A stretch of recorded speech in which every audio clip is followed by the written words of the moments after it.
Kahit sideline. So, ah, idea lang sa pagtanggal ng battery. So, sideline, dapat pag tatanggal ka ng battery, ang unahin mo lagi tanggalin is yung negative. Okay? So, pag ikakabit mo naman siya, ang uunahin natin lagi ay positive. Alam mo kung bakit?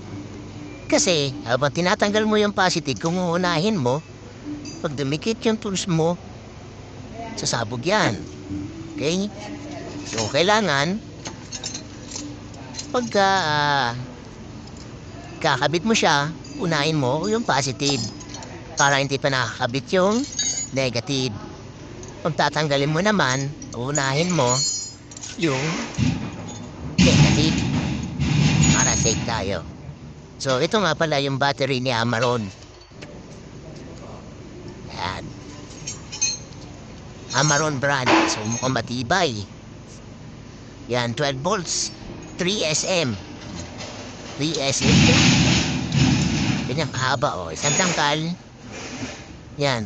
O, para may idea tayo kung gaano kalaki. Kahaba yung 3SM. 3SM 12 volt.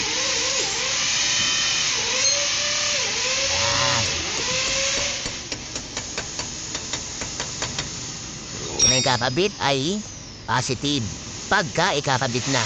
Pag tatanggalin, negative dapat ang una. So, palatandaan na ang negative ay laging nakadikit yung kanyang kable sa body. Yan ang palatandaan na negative connection terminal dito. Ayan. So,